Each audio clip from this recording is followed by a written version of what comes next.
A paz do Senhor Jesus para você ligado aí no nosso canal. É um prazer estar com você mais uma vez para o comentário da nossa revista da Escola Dominical.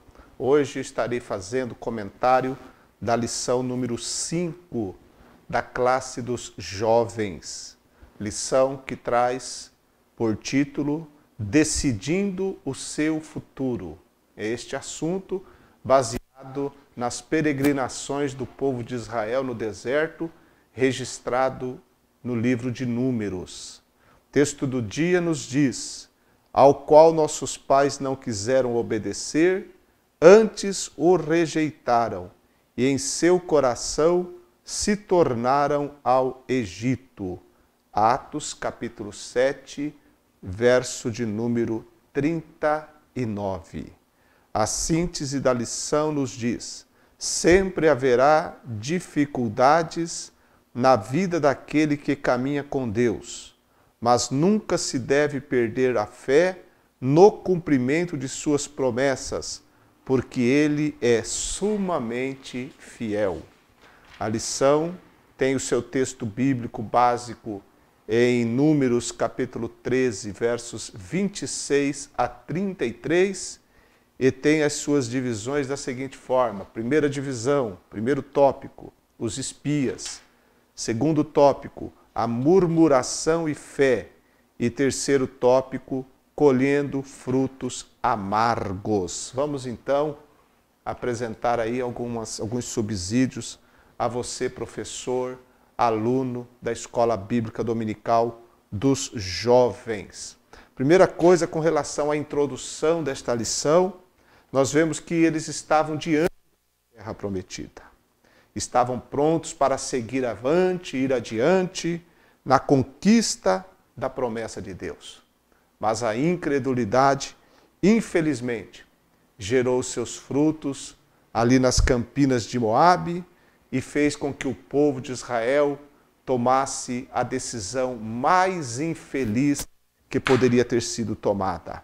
E esta lição, ela nos traz um alerta com relação à tomada de decisões e vai nos mostrar que a melhor decisão, a melhor forma de tomar decisões é pela fé.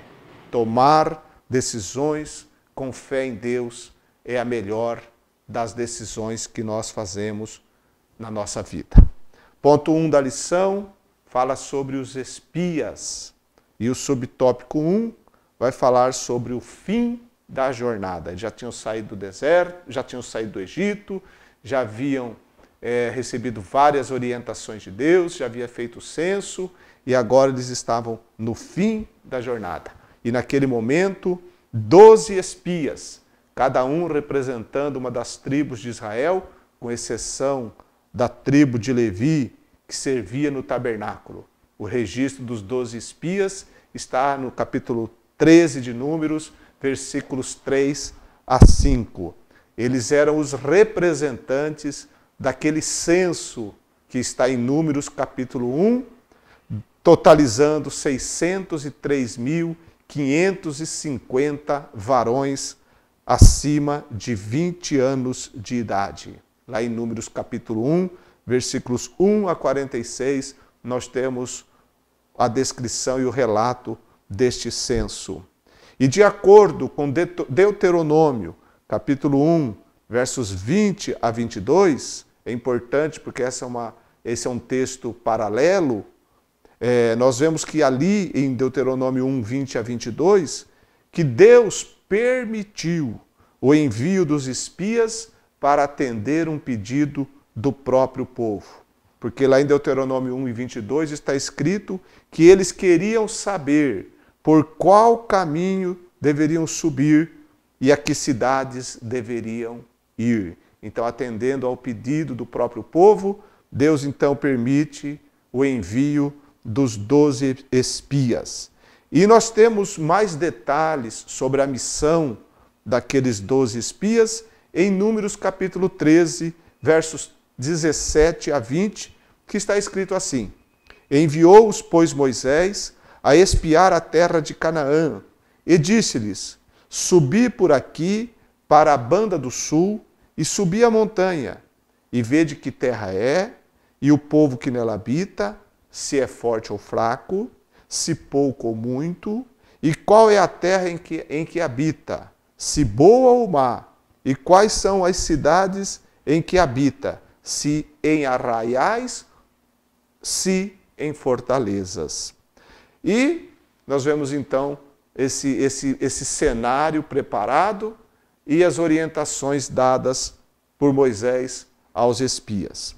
Então o subtópico 2 do ponto 1 vai dizer para nós que aquele momento em que a terra foi ser espiada pelos espias é alegria, porque em Números capítulo 13, verso 20, a parte B, diz que eram aqueles dias os dias das primícias das uvas, ou seja, meados do inverno, segunda quinzena de julho, o nosso julho.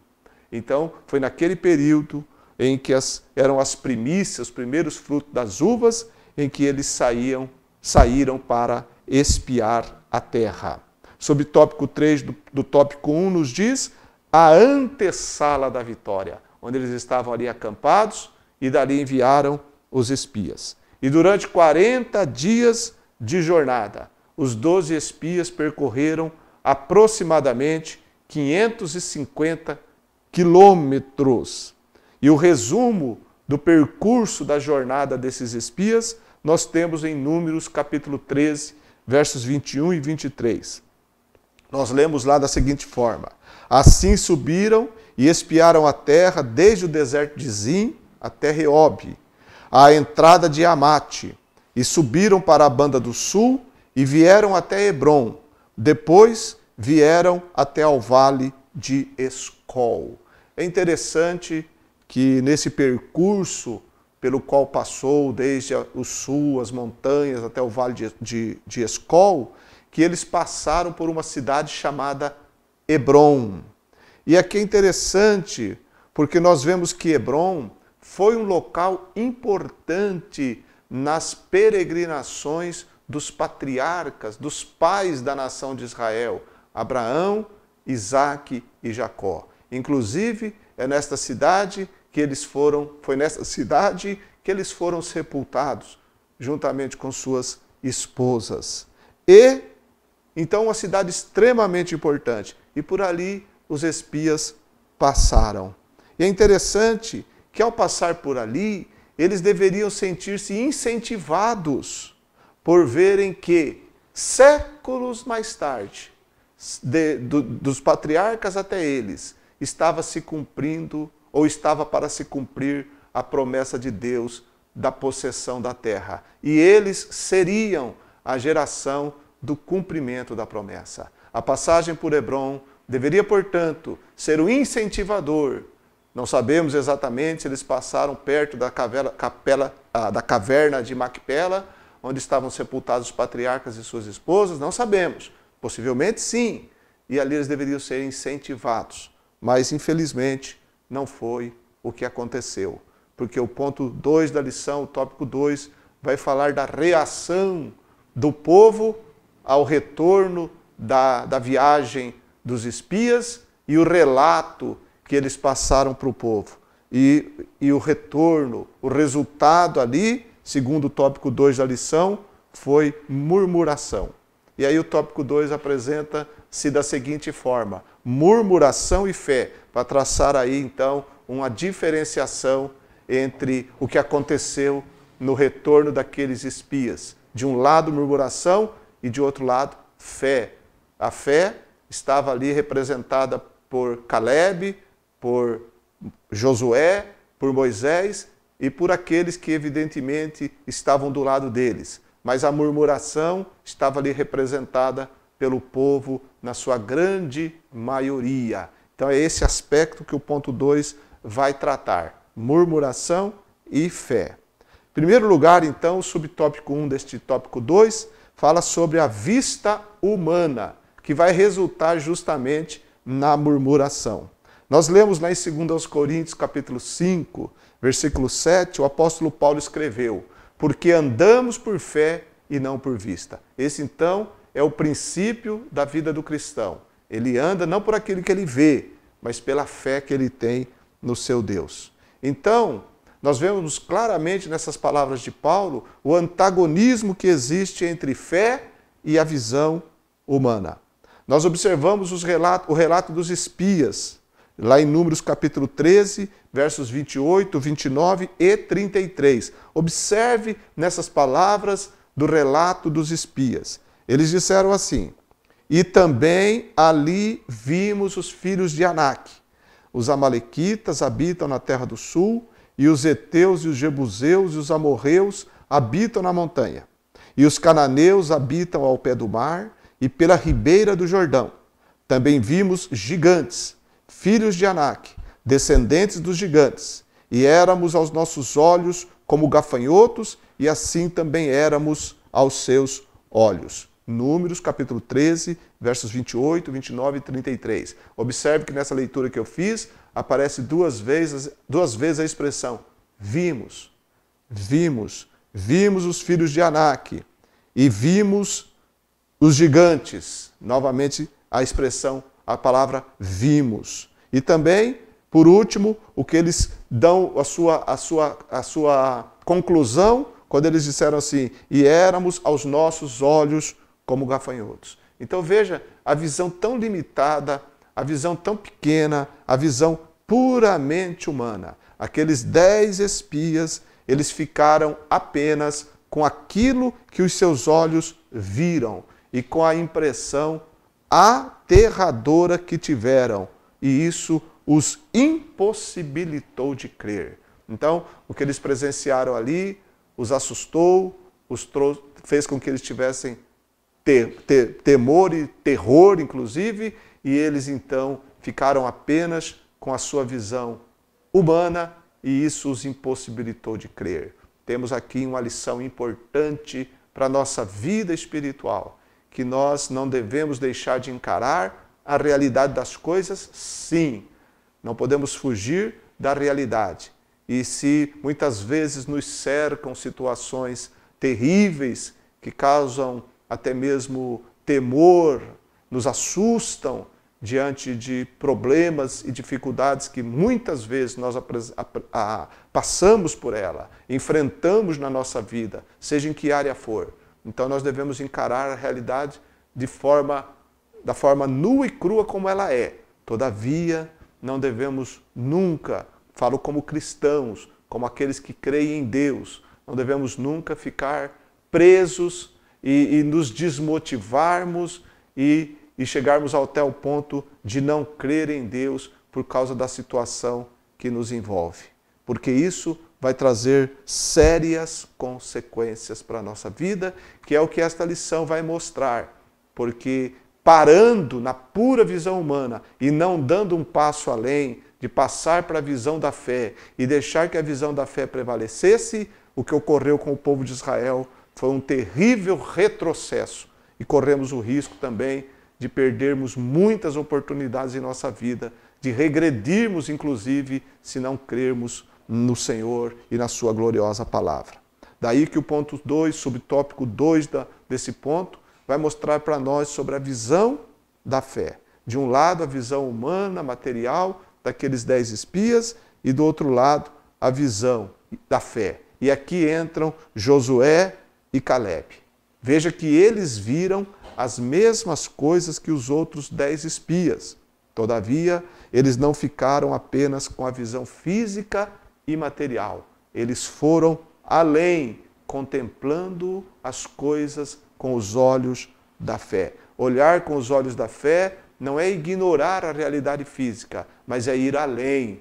É ir além. É o que Paulo escreveu, que nós cristãos, nós que servimos a Deus em Jesus Cristo, nosso Senhor, nós não andamos pelo que vemos, mas andamos por aquilo que cremos. Porque muitas vezes o que nós vemos quer nos fazer parar na jornada cristã, mas aquilo que nós cremos nos faz seguir avante, nos dá força, nos dá ânimo para prosseguirmos avante. Por isso que a Bíblia diz que o justo viverá da fé. Viver da fé. É esse o princípio que vive o cristão. Então, o nosso olhar tem que ser um olhar de fé. Em Hebreus capítulo 11, verso 1, diz que, ora, A fé é o firme fundamento das coisas que se esperam e a prova das coisas que se não veem. Esse olhar de fé foi o olhar que predominou naquele momento crítico na vida de Josué e de Caleb. Mas, com esses dois relatos, dos 10 espias e dos 2 espias, infelizmente, o resultado foi o desânimo.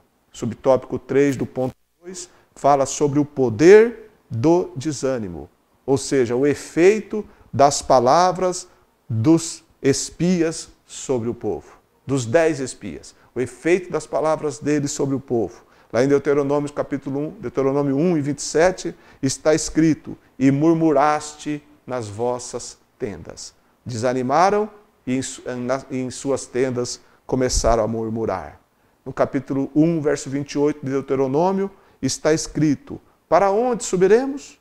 Nossos irmãos fizeram com que se derretesse o nosso coração. Olha a expressão usada aqui, derretesse o nosso coração. Diante das informações prestadas e da conclusão que os 10 espias tiraram de uma pura visão humana, sem fé, fez com que o povo desanimasse. A expressão usada em Deuteronômio 1:28 é derreteu o coração. É como a manteiga que fica no sol, derrete. A cera que fica no sol, derrete, se esvai. Acabou todo o ânimo. E nós devemos nos lembrar que a palavra de Deus nos exorta continuamente a não temer. Essa é uma das mensagens que Jesus mais disse aos discípulos e que o Espírito Santo aplica à nossa vida. Não tema, não tema, não tema. A visão da fé nos faz olhar dessa forma, de confiar em Deus e não temer. Mas, infelizmente, eles deram ouvidos àqueles homens que não conseguiam crer e se desanimaram, porque também não conseguiram crer. Que coisa incrível! A grande maioria escolheu não crer e a minoria escolheu crer. Que eu e você possamos ficar do lado da minoria. Então, nem as palavras de Josué, e nem as palavras de Caleb, e nem mesmo as palavras de Moisés os fez mudar de atitude. Em Deuteronômio capítulo 1, verso 29, Moisés diz assim: então eu vos disse, não vos espanteis, nem temais, ou nem os temais, ou seja, os habitantes daquela terra. Não vos espanteis, nem os temais. E ali, então, depois do versículo 29 de Deuteronômio capítulo 1, Moisés faz um breve relato dos gloriosos feitos de Deus em favor do povo de Israel. E por último, no versículo 32, ele diz assim: mas nem por isso crestes no Senhor vosso Deus. Que situação terrível! O Deus que os tirou do Egito, o Deus que os preservou, o Deus que os guardou, o Deus que os abençoou, o Deus que fez coisas extraordinárias aos olhos do povo, e eles vendo tudo aquilo, tendo presenciado tudo aquilo, naquele momento, eles não creram em Deus. Que situação terrível! Vendo tudo, mas não creram. Por isso que nós ficamos com a palavra de Jesus dita a Tomé, lá na presença dos discípulos, depois da ressurreição do Senhor. Ele disse: aventurados os que não viram e creram. Porque o povo de Israel viu e não creu. Mas nós, crentes em Jesus Cristo, nós não vimos, mas nós cremos e por isso somos chamados bem-aventurados. O apóstolo Pedro, ele escreveu na sua carta que nós, não tendo visto o Senhor, nós cremos. E crendo nele, nós o amamos. E o amando, nós nos regozijamos com um gozo inefável e glorioso. É bem-aventurado aquele que não fica procurando ver, mas aquele que vive crendo em Deus. Mesmo que tudo que ele vê seja algo que se contrapõe à sua fé. Mas mesmo assim, crer em Deus sempre fará com que a gente prossiga, vença os desafios e os gigantes que se colocam diante de nós. Então, esse foi o quadro terrível que aconteceu ali na divisa, na antessala, não é? Por isso que os frutos que eles escolheram foram frutos amargos, e o ponto 3, o tópico 3 da lição vai falar justamente sobre essa colheita de frutos amargos. Ninguém gosta de fruto amargo. Nós gostamos de frutos doces, frutos agradáveis ao paladar. Mas na nossa vida, muitas vezes, nós colhemos frutos amargos porque escolhemos o caminho do mal, o caminho da descrença, o caminho da incredulidade. O subtópico 1 do ponto 3 vai falar que o povo volta ao Egito. Lá em Números 14, 4, uma das reações do povo foi essa: e diziam uns aos outros, levantemos um capitão e voltemos ao Egito. Essa foi a reação. E quando você lê o livro do Pentateuco, você vai encontrar que esse desejo de voltar ao Egito foi decorrente no meio do povo de Israel daqueles tempos. E aí temos então o subtópico 2 do tópico 3 dessa lição, que vai dizer que o povo foi reprovado. Reprovado, porque o desejo de retornar ao Egito, levantar um capitão e retornar ao Egito. E eles foram reprovados pelos seguintes pecados. Primeiro, provocação a Deus. Eles provocaram o Senhor. Está escrito em Números capítulo 14, verso 11. Também em Números 14, 11, está lá o segundo pecado. Não creram em Deus. Não creram em Deus. Olha que afirmação terrível. E depois também, em terceiro lugar, eles murmuraram contra Deus. Números capítulo 14, verso 27. E Deuteronômio 1 e 26 nos fala que eles foram rebeldes ao mandato de Deus. Então, por causa disso, o povo foi reprovado. Pecado da provocação a Deus, da falta de fé, pecado da murmuração e o pecado da rebeldia ao mandato de Deus. Isso fez com que aquele povo fosse reprovado por Deus. E a reprovação gerou o que está no subtópico 3, que diz que os 40 dias se tornaram em 40 anos. Durante 40 dias, os espias percorreram a terra.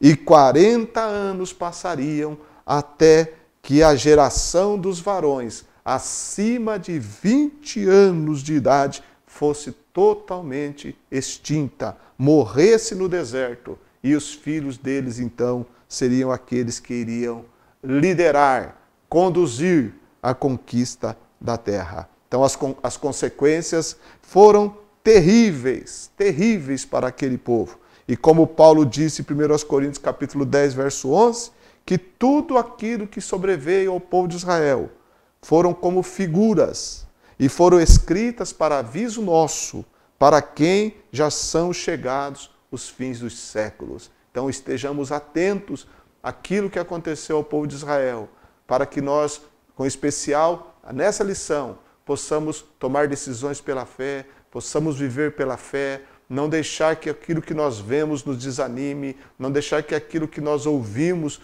traga desânimo e falta de fé em Deus. Prossigamos na nossa jornada, sigamos avante na obediência à palavra de Deus, porque só assim nós alcançaremos a terra prometida. Então as decisões tomadas pela fé produzem consequências abençoadas, ao passo que as decisões tomadas pela pura visão humana e material produzem resultados muitas vezes desastrosos, porque não é de fé, não tem fé. Por isso, os resultados são desastrosos. Vigiemos, então, e tenhamos fé no Senhor e na Sua palavra, porque com fé nessa palavra nós caminharemos, nós venceremos e nós prosseguiremos. Que Deus continue abençoando a todos nós.